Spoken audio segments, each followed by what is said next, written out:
What's going on, everybody, and welcome back to SoCal Exploring. My name is Scott, and you're watching your stop for all things theme park and attraction related. If you guys are new here, consider subscribing down below with those bell notifications on so you never miss a theme park update like the one that you're watching right now. And if you enjoyed this video at the end, give it a like because it really does help out our channel a whole lot. If you wish to help out the channel further, there's a couple ways you can do so. Either purchase our official SoCal Exploring merchandise down below in the description. We have t-shirts, we have stickers, and we have sweaters, whatever you want down below in the description, or donate to our Buy Me a Coffee page at buymeacoffee.com/SoCal Exploring. By doing so, you help us produce higher quality theme park content for you all to enjoy. In Southern California, we've seen a couple theme parks take on the idea of food tasting festival. More in specific, Knott's Berry Farm has been doing really good with their food tasting events. I believe now they've had about 4 or 5. I think it may be 5, but correct me if I'm wrong. And this is all because of the pandemic and the fact that the theme parks can't be open in Southern California because our state government is a little bit more stricter, and of course the COVID cases are rising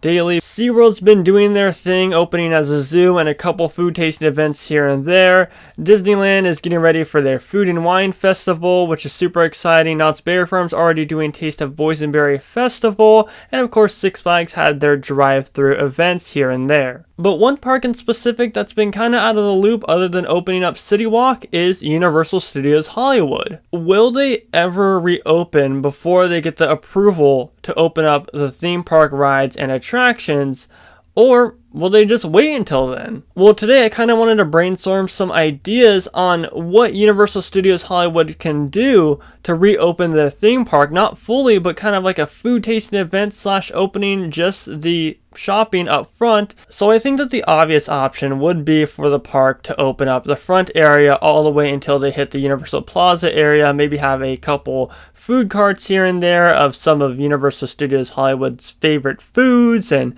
different restaurants and stuff like that provide outdoor dining, similar to how Downtown Disney is doing with Buena Vista Street. Obviously they have the front couple stores open, they have plenty of seating, and they have a couple restaurants / quick service fast food carts that they are offering guests while they're there on their visit. And at least in my eyes, and it seems like the general theme park community's eyes, they're making quite a bit of money.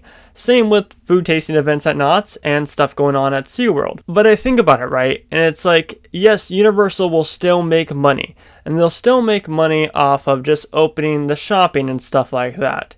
But how much money will they actually make? Will they be able to afford having all those employees there if they just open it up until Universal Plaza? And that's where I think a food tasting event comes in. Now, what exactly would this food tasting event feature? Because as we know, with all the tasting events around Southern California, they have a theme. They have the set food that they use and offer. So what makes Universal Studios Hollywood tasting event unique? Well, here's my pitch. I think that to start off, to make money, you charge people a set like $30 or something for a tasting badge, and you can extend it to Potter, or you can extend it to the Plaza area, or wherever they decide to extend it. I don't think it'd go as far as the lower lot, but I definitely think parts of the upper lot would have plenty of potential. So you charge people the tasting card, and then you sell some of Universal's, like I said, fan favorites. So you sell the different churros that they have to offer, the seasonal churros that they typically did throughout the month, where they'd announce, like, say, for this month, it'd be a Valentine's one, even though Valentine's has already passed. Or they sell maybe a piece of the Lard Lad donuts, and that could be one of your punches on your tasting card. Maybe butterbeer could be a tasting card punch. Just stuff like that, like themed food, and like I said, once again, Universal's fan favorites. But here is where the big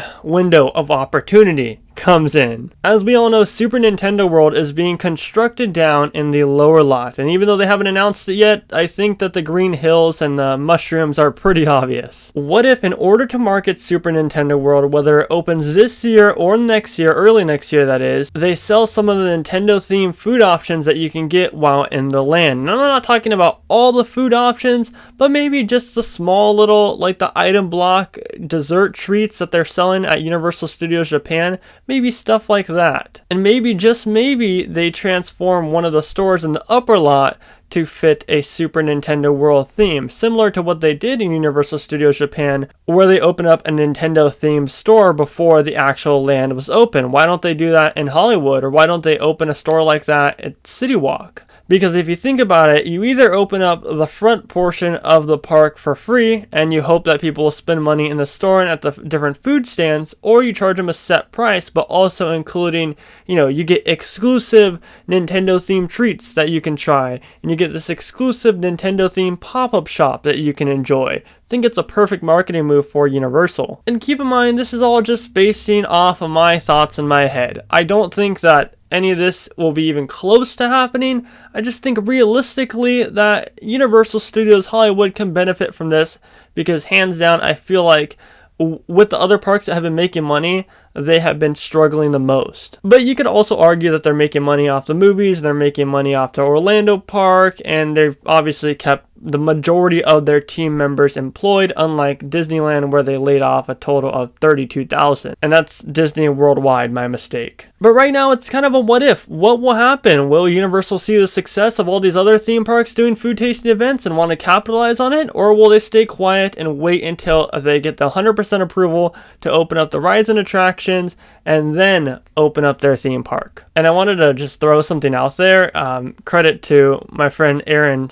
The studio tour is technically a form of transportation. Now, it's a sarcastic joke, but wouldn't that be funny if they opened the studio tour for like an exclusive experience, like you pay $15 to get on the studio tour and that was the only thing open? I don't know, I just thought that was funny to bring up. But yeah, if you guys are new here, make sure you subscribe with those bell notifications on, and let me know down in the comment section your idea for what Universal Studios Hollywood is planning to do.